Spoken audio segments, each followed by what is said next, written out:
Hello students, आज हम बात करेंगे बिज़नेस एनवायरनमेंट और उसके टाइप्स के बारे में। देखिए, बिज़नेस एनवायरनमेंट क्या होता है कि वो चीज़ें जो बिज़नेस के आसपास पाई जाती हैं, चाहे वो बिज़नेस के अंदर हो चाहे वो बिज़नेस के बाहर हो, उन वो सारे एलिमेंट्स मिलके बिज़नेस एनवायरनमेंट बनाते हैं। यानी कि जिस एनवायरनमेंट में, जिस सोसाइटी में बिज़नेस चला रहे हैं, बिज़नेस ऑपरेट कर रहे हैं, उसके आसपास की सारी चीज़ें, जो भी एलिमेंट्स होते हैं, वो मिलके बिज़नेस एनवायरनमेंट बनाते हैं। चाहे वो बिज़नेस की खुद की पॉलिसी हो, उसके ऑब्जेक्टिव हो, उसका विज़न हो, उसके एम्प्लॉई हो, उसका मैनेजमेंट हो, और चाहे वो बिज़नेस के बाहर इकोनॉमिक कंडीशंस हो, इकोनॉमिक पॉलिसी हो सरकार की, पॉलिटिकल एनवायरनमेंट हो, डेमोग्राफिक एनवायरनमेंट हो, वो सारी की सारी चीज़ें मिलकर बिज़नेस एनवायरनमेंट बनाती हैं। बिज़नेस एनवायरनमेंट दो तरह का होता है, इंटरनल बिजनेस एनवायरनमेंट और एक्सटर्नल बिजनेस एनवायरनमेंट। और एक्सटर्नल बिजनेस एनवायरनमेंट भी दो तरह का होता है, माइक्रो या ऑपरेटिंग बिजनेस एनवायरनमेंट और मैक्रो या जर्नल एनवायरनमेंट। तो सबसे पहले इंटरनल बिजनेस एनवायरनमेंट। देखिए, इंटरनल बिजनेस एनवायरनमेंट होता है कि जो बिजनेस के अंदर की चीज़ें होती हैं वो मिलके बिजनेस एनवायरनमेंट इंटरनल बनाती हैं। और जो इंटरनल बिजनेस एनवायरनमेंट होता है वो बिजनेस की स्ट्रेंथ और वीकनेस बताता है कि हमारे जो कंपटीटर हैं, जो बिज़नेस में, जो मार्केट में हमारे जो प्रतिस्पर्धी हैं, उन प्रतिस्पर्धी से हम किस प्रकार अच्छे हैं, यानी कि हमारी स्ट्रेंथ क्या है, और उन प्रतिस्पर्धी से हम किस तरह से कमज़ोर है, यानी कि उनके मुकाबले हमारी वीकनेस क्या है। तो वो इंटरनल जो बिज़नेस का एनवायरनमेंट होता है वो हमें बिज़नेस की स्ट्रेंथ और बिज़नेस की वीकनेस के बारे में बताता है। ये फैक्टर्स हैं जो इंटरनल बिजनेस एनवायरनमेंट में इंक्लूड किए जाते हैं। जैसे फाइनेंशियल रिसोर्सेज।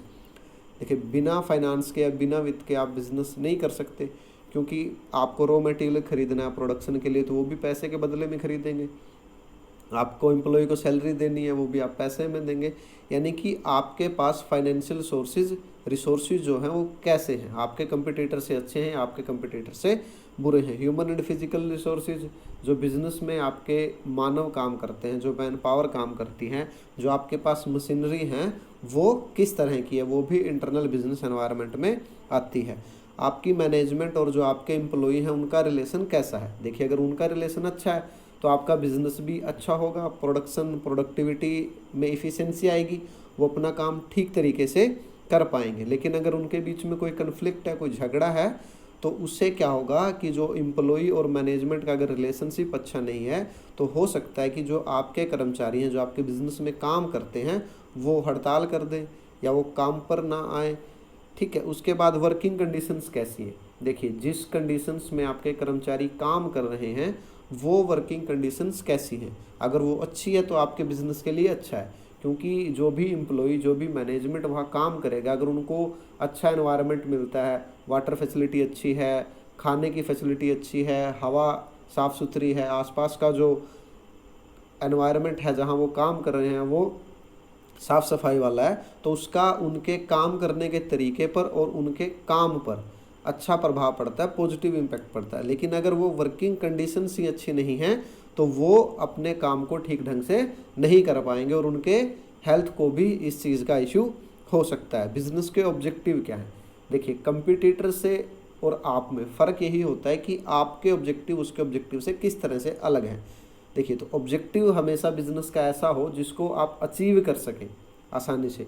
कोई बहुत ज़्यादा ही कॉम्प्लेक्स आपने ऑब्जेक्टिव नहीं सेट करना कि बिज़नेस में आपने बहुत बड़ा कोई ऑब्जेक्टिव सेट कर दिया कि हम, हाँ, इस साल में हम ये कर देंगे। तो क्या है कि बिज़नेस जो ऑब्जेक्टिव है आपका वो क्लियर हो और ऐसा हो कि वो जो आपके एम्प्लॉय और मैनेजमेंट है उनको पता हो, क्लियरली उनको समझ में आ जाए कि हाँ, हमें क्या करना है, क्या हमारा टारगेट है।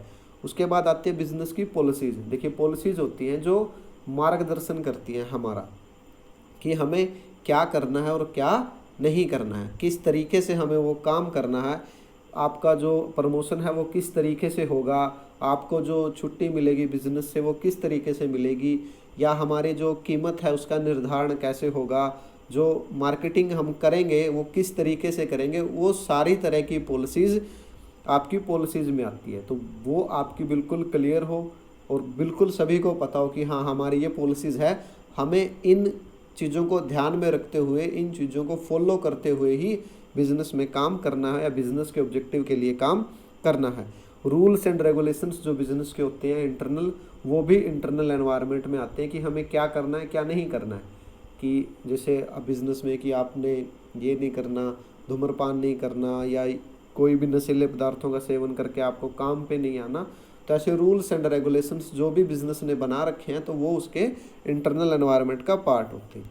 कोऑर्डिनेशन अमंग द डिपार्टमेंट्स, देखिए डिपार्टमेंट जो बिजनेस होता है, आप कभी अगर ऑर्गेनाइजेशन स्ट्रक्चर देखेंगे, आपने मैनेजमेंट में पढ़ा होगा, तो उस ऑर्गेनाइजेशन स्ट्रक्चर में आप पाते हैं कि टॉप अथॉरिटी से नीचे तक वो चीज़ें आती हैं। तो जब नीचे तक वो आपका आता है ऑर्गेनाइजेशन का चार्ट, तो उसमें बहुत तरह से अलग अलग डिपार्टमेंट में हम डिवाइड कर देते हैं कि ये फाइनेंस डिपार्टमेंट है, ये प्रोडक्शन डिपार्टमेंट है, ये सेल्स डिपार्टमेंट है, ये आपका कंज्यूमर रिलेशनशिप का डिपार्टमेंट है, ये आपका मार्केटिंग का डिपार्टमेंट है। तो वो सारे के सारे डिपार्टमेंट्स जो क्या है वो एक दूसरे पर निर्भर होते हैं, डिपेंड होते हैं एक दूसरे पर। ये नहीं है कि वो कोई अकेला ही सारे काम कर देगा।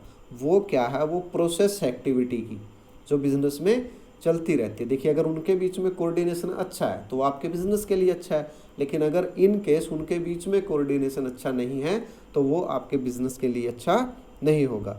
रिसर्च एंड डेवलपमेंट कैपेबिलिटीज़, देखिए जो रिसर्च और डेवलपमेंट है कि हमारे पास ऐसा क्या है रिसर्च में या डेवलपमेंट, हमने किस तरह से अपने काम को या अपनी एक्टिविटीज़ को किया है कि हम अपने कंपटीटर से बहुत अच्छे हैं, हम उनसे किस तरह से अच्छे हैं। यानी कि हम और हमारा कंपटीटर एक तरह का प्रोडक्ट बेचते हैं मार्केट में। फॉर एग्जांपल लगा लीजिए कपड़े का व्यापार है आपका, तो आपके कंपटीटर बहुत से हैं, कपड़े के तो बहुत से कंपनीज़ हैं, बहुत से स्टोर्स हैं, तो आप उनसे किस तरह से अच्छे हैं, तो वो आप दिखाएंगे कि हाँ इनोवेशन हमने ऐसे ऐसे किया है, हमने अपनी जो काम करने का तरीका है उसको ऐसे डेवलप किया है। तो वो सारी की सारी चीज़ें आपकी रिसर्च एंड डेवलपमेंट जो कैपेबिलिटीज़ हैं, आपकी उपयोगी योग्यता है, उसमें आती है। अगर आपको पास वो अच्छी हैं तो आप अपने कंपटीटर से अच्छे होंगे, अगर आपके पास वो अपने कंपटीटर से अच्छी नहीं है तो आप कहीं ना कहीं बिजनेस में उनसे पीछे हैं। देखिए जो इंटरनल एनवायरनमेंट होता है इसको हम 5M से अच्छे से समझ सकते हैं कि पहला जो M होता है आपका मैन होता है, यानी कि जो मैन पावर आपके बिजनेस में काम कर रही है वो कैसी है। उसके बाद मटेरियल, उसके बाद मनी, मशीनरी एंड मैनेजमेंट, कि आपके पास मैन है, अब मैन उस मशीनरी मटेरियल आपके पास बिजनेस में जहाँ से आपने रॉ मटेरियल खरीदा वो आ गया, मनी, मशीनरी और मैनेजमेंट, ये 5M हम इंटरनल जो बिजनेस एनवायरनमेंट है उसमें इंक्लूड करते हैं। उसके बाद आता है आपका external business environment. External business environment में जो सबसे पहला बिजनेस का एनवायरनमेंट का हम पार्ट पढ़ते हैं उसको बोलते हैं माइक्रो या ऑपरेटिंग बिजनेस एनवायरनमेंट। देखिए बिजनेस के इमीडिएट बाहर जो जो चीज़ें बिजनेस को प्रभावित कर सकती हैं उनको हम माइक्रो बिजनेस एनवायरनमेंट में इंक्लूड करते हैं। कि आप आए, आपके शोरूम से या आपके बिजनेस से आप इमीडिएट बाहर आते हैं तो कौन कौन सी वो चीज़ें हैं जो आपके बिजनेस के लिए इम्पोर्टेंट है या आपके बिजनेस को प्रभावित करती है, तो उन चीज़ों को हम इंटरनल बिजनेस एनवायरनमेंट के माइक्रो जो पार्ट होता है, माइक्रो बिजनेस एनवायरनमेंट, उसमें इंक्लूड करते हैं। जैसे सबसे पहला इसमें सप्लायर्स है, या जहाँ से आपने रॉ मटेरियल खरीदना है, जहाँ से आप सामान लेके आते हैं, तो वो आपके बिजनेस को प्रभावित करते हैं। ठीक है, मान लो आपके सप्लायर के साथ झगड़ा हो जाए या उसके साथ आपका ठीक रिलेशन ना हो, आपका उसके साथ प्राइसिंग पे आपका कोई इश्यू हो जाए, तो वो आपकी सप्लाई रोक देगा आपके प्रोडक्ट उसकी रॉ मटेरियल की। तो आप फिर प्रोडक्शन कैसे करेंगे, कैसे फिर आप प्रोडक्ट को मार्केट में लेके आएंगे। तो इसीलिए जो सप्लायर होते हैं बिजनेस को हमेशा ही उनका एक पोर्टफोलियो कंस्टिट्यूट करना चाहिए। एक पोर्टफोलियो बना ले कि आपके पास केवल एक सप्लायर नहीं है, आपके पास 7-8 अलग तरह के सप्लायर हैं। इन केस आपका 1 या 2 सप्लायर के साथ कोई मनमुटाव हो जाता है कि कोई किसी इश्यू पर आप किसी बात पर आप सहमत नहीं होते, तो आप बाकी जो सप्लायर्स हैं उनसे आप अपना जो रॉ मटेरियल है वो खरीद सकते हैं। तो माइक्रो बिजनेस एनवायरनमेंट में सबसे पहला जो एलिमेंट है वो है सप्लायर, जो आपके बिजनेस को प्रभावित करता है। उसके बाद आता है कस्टमर्स। देखिए बिजनेस का हमने कैरेक्टरिस्टिक्स पढ़ा था, तो उसमें हमने देखा था कि बिजनेस का एक ही मोटिव है, वो है प्रॉफिट अर्न करना।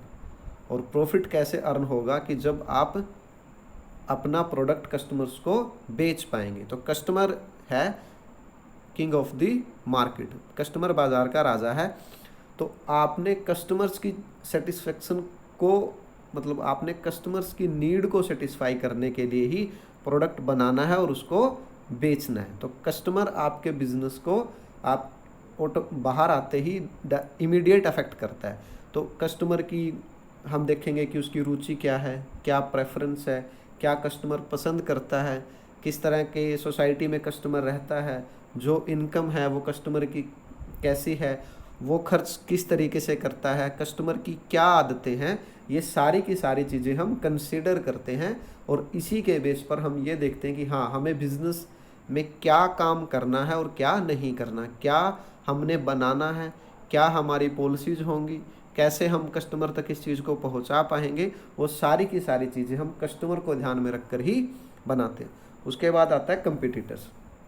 देखिए, कंपटीटर मीन्स कि वो और बिजनेस जो मार्केट में चल रहे हैं, हमारे जो प्रतिस्पर्धी हैं, वो भी हमारे एनवायरनमेंट को प्रभावित करते हैं। जो पॉलिसी वो बनाते हैं, हमें उन पॉलिसीज़ का मुकाबला करने के लिए ही पॉलिसीज़ बनानी। उनका मान लो वो कहते हैं कि वो एक प्रोडक्ट के साथ एक फ्री दे रहा है, तो उससे उसका क्या होगा कि उसने जो सेल्स प्रमोशन है, जो विक्रय वृद्धि की जो चीज़ें हैं, उसमें एक चीज़ ऐड कर दी है कि भाई हाँ, आप एक आइटम लीजिए, उसके बदले में आपको दूसरी फ्री मिलेगी, या वो प्राइस को कम कर देता है, या वो प्राइस को क्या डिस्काउंट ज़्यादा दे देता है कस्टमर को। तो वो सारी की सारी चीज़ें आपको अपने बिजनेस में ध्यान रखनी चाहिए। वो आपको भी प्रभावित करती हैं कि हमारा जो कंपटीटर है वो किस तरह से काम कर रहा है। उसके बाद पब्लिक और इंटरमीडिएट्स जो होते हैं। देखिए, पब्लिक होती है, पब्लिक दो तरह की हम इसमें कह सकते हैं बिजनेस एनवायरनमेंट में या बिजनेस में हो सकती है। एक आम पब्लिक है, जो कस्टमर हैं, जो सोसाइटी है जिसमें वो बिजनेस में वो चला रहे हैं अपना, जिसको अपना प्रोडक्ट बेच रहे हैं। एक जो पब्लिक होती है वो मीडिया होती है, कि आपके बारे में कोई भी गलत इन्फॉर्मेशन, कोई अफवाह चली गई तो वो आपके बिज़नेस को प्रभावित करेगी। ठीक है। उसके बाद इंटरमीडिएट्स आपके बिज़नेस को प्रभावित करती हैं, यानी कि जो मिडल एजेंसीज़ हैं, जो मिडल मैन का काम करती है। जैसे फुटकर विक्रेता हो गए, थोक विक्रेता हो गए, आपके जो एडवर्टाइजमेंट एजेंसीज हैं वो हो गई, जो आपको फाइनेंस प्रोवाइड करवा रही हैं वो एजेंसीज हो गई। वो आपके बिज़नेस को कहीं ना कहीं प्रभावित करती हैं, बिल्कुल डायरेक्ट रूप से। कि हाँ, मान लो जो होल सेलर है, जो थोक विक्रेता है, वो आपका सामान खरीदना बंद कर दें, या वो कह दे कि जिस मात्रा में हम सामान खरीद रहे थे पहले, हम उस मात्रा में अब आपका प्रोडक्ट नहीं खरीदेंगे। तो क्या होगा कि वो आपके बिजनेस को नेगेटिव अफेक्ट करेगा। इन केस ऐसा हो जाए कि आपका प्रोडक्ट थोक विक्रेता कहता है कि हम इसको और ज़्यादा क्वांटिटी में खरीद देंगे, तो उस केस में क्या होगा कि आपका प्रोडक्शन बढ़ेगा, आपका जो प्रोडक्ट है वो तेज़ी से कस्टमर के पास जाएगा, क्योंकि थोक विक्रेता आपसे ज़्यादा क्वांटिटी में अब वो प्रोडक्ट मांग रहा है। तो उसका आपके बिज़नेस पर क्या पड़ेगा, अच्छा प्रभाव पड़ेगा। ऐसे ही मान लो कोई एडवर्टाइजमेंट एजेंसी या कोई फाइनेंशियल एजेंसी है जो आपको फाइनेंस प्रोवाइड करवा रही है, इन केस वो अपना रेट ऑफ इंटरेस्ट बढ़ा दे, तो उस केस में क्या होगा कि हमारे लिए पैसा लेना क्या हो गया, महंगा हो गया। अब हमें अपनी जो प्रॉफिट होगा उसका एक लार्ज पार्ट हमने इंटरेस्ट के रूप में पे करना होगा। और इन केस अगर वो रेट ऑफ इंटरेस्ट कम कर दें तो हमारे लिए क्या है, हमारे बिजनेस के लिए क्या है, वो चीज़ें बेनिफिशियल है, क्योंकि उससे हमें क्या होगा कि हमारा जो रेट ऑफ इंटरेस्ट है वो कम हो गया। तो अब प्रॉफिट का जो एक हमें कम पार्ट उनको इंटरेस्ट के रूप में पे करना है। उसके बाद आता है एक्सटर्नल बिजनेस एनवायरनमेंट। देखिए, एक्सटर्नल बिजनेस एनवायरनमेंट वो एनवायरनमेंट होता है जो बिजनेस को अपॉर्चुनिटी और थ्रेट प्रोवाइड करवाता है, कि हाँ, आपके पास ये अवसर हैं। ये भी हमें बिजनेस एनवायरनमेंट का जो external part, external business environment, उससे पता चलता है। और हमारे लिए ये चुनौतियाँ हैं, तो ये भी हमें एक्सटर्नल बिजनेस एनवायरनमेंट से ही पता चलता है।